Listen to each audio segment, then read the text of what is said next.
Hai, hello, salam sejahtera Malaysia. Selamat datang ke channel Fels Lifestyle. Tuan-tuan dan puan yang saya amat hormati, saudara-saudara, berkaitan dengan skandal rasuah di Sabah, kalaulah di dalam skandal rasuah ini melibatkan nama-nama besar kepimpinan politik kerajaan negeri Sabah, yang melibatkan ahli-ahli terbesar, adun, parlimen, YB di dalam kepimpinan tertinggi kerajaan negeri Sabah GRS, adakah akan ada kesan yang buruk terhadap kepimpinan yang diketuai oleh Ketua Menteri Sabah hari ini, Haji G. Noor? Berkaitan dengan ini, bagaimana pula dengan pandangan sesetengah orang? Ini adalah konspirasi politik untuk menjatuhkan Haji G. Noor. Tuan-tuan dan puan, akhirnya ini berbalik kepada satu persoalan yang paling utama, yaitu adakah DUN Sabah akan bubar lebih awal? Perkongsian daripada Shahabuddin bertarik 18 November. Haji G bubar DUN Sabah lebih awal. Dakwaan rasuah melibatkan beberapa adun di Sabah terus menjadi isu hangat, malah semakin hari semakin menghangat. Selain beberapa adun, nama Ketua Menteri Haji G. Noor juga turut dikaitkan sama dengan perlakuan rasuah itu. Di samping rakaman audio yang didedahkan oleh seorang pemberi maklumat sudah bertebaran di media sosial, SPRM sendiri sudah memulakan langkah melakukan siasatan. Sehingga ini dilaporkan seramai 5 adun Sabah sudah diambil keterangan. Beberapa pemimpin UMNO kemudiannya tampil mendesak agar siasatan menyeluruh dilakukan SPRM dalam isu berkenaan. Maksud menyeluruh itu tentulah selain adun-adun yang harus disiasat, pemberi maklumat yang sebelum ini memohon perlindungan sebagai saksi, serta Haji G sendiri mestilah juga disiasat sama. Jika tidak disiasat semua mereka itu, tidaklah menyeluruh namanya. Berdepan perkembangan ini, Haji G menggesa GRS agar meningkatkan usaha melawan fitnah. Apa yang saya maksudkan ialah taktik kotor pembangkang serta konco-konco mereka yang bersekongkol ingin menjatuhkan kerajaan GRSPH plus melalui sebaran fitnah, pelbagai tuduhan dan pembohongan terhadap kerajaan negeri dan kepimpinan parti. Inilah cabaran semasa yang wajib kita perangi habis-habisan, kerana ia boleh meracuni pemikiran rakyat untuk membenci kerajaan dan kepimpinan parti. Haji G menegaskan demikian susulan kenyataan bekas CEO Sabah Mineral Management SMM, John T. Enggihon, mendakwa beliau memiliki bukti bahawa Ketua Menteri Sabah menyalahgunakan kuasa. Pokoknya, politik Sabah tidak akan aman sehingga tarik PRN diadakan.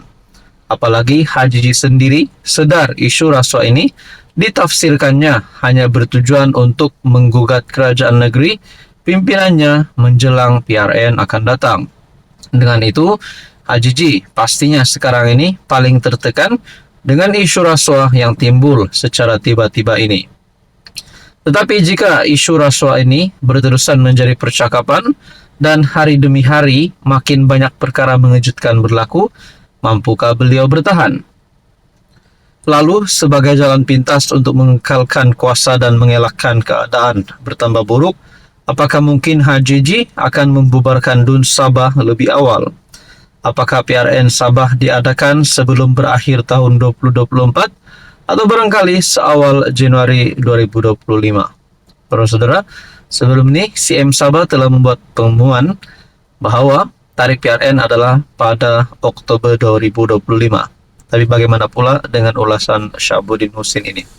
Saudara-saudara, kalau benarlah Ketua Menteri Sabah terlibat dengan kes mahkamah, kalaulah rasuah ini melibatkan nama beliau dan beliau akan terlibat dengan kes mahkamah, adakah beliau masih layak untuk memegang jawatan itu? ataupun mungkin lebih teruk, mana-mana ahli politik yang terlibat di dalam isu skandal rasuah ini akan ditangkap. Apa komen Anda? Halo semua, salam sejahtera Malaysia. Selamat datang ke channel Fels Lifestyle. Tuan-tuan dan puan, pendedahan demi pendedahan, cerita demi cerita.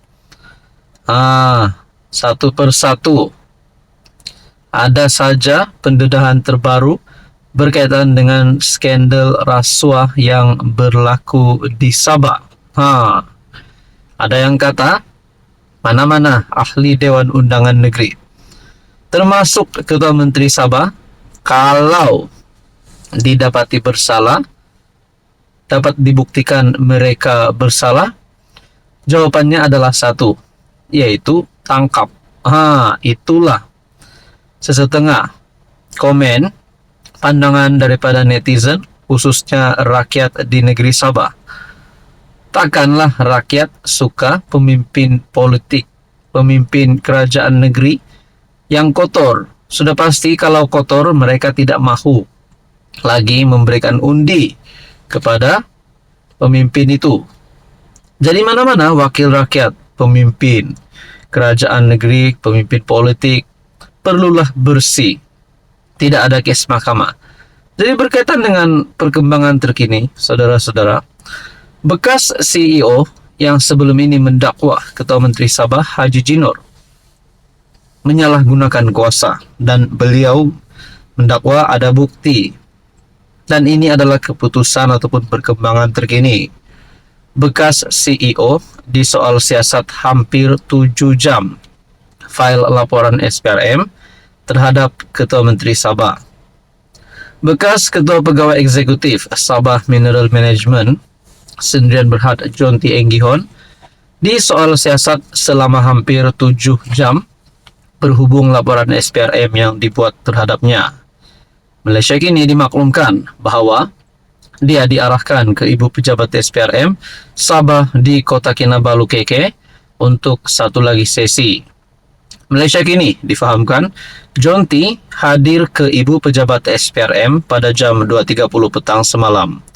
Ini adalah atas dakwaan bahwa dia bersekongkol dengan pemberi maklumat yang mencemarkan kerajaan negeri dengan beberapa siri video yang mendakwa skandal rasuah. Susulan itu, bekas Ketua Pegawai Eksekutif itu turut memfailkan laporan SPRM terhadap Ketua Menteri Sabah Haji Jinor. Laporan terhadap Jonty difailkan beberapa jam selepas Malaysia kini menyiarkan video dia menuduh Ketua Menteri menyalahgunakan kuasa berhubung pemberian lesen cari gali mineral di negeri itu. Tuan-tuan dan puan, berkaitan dengan isu ini, apa komen Anda?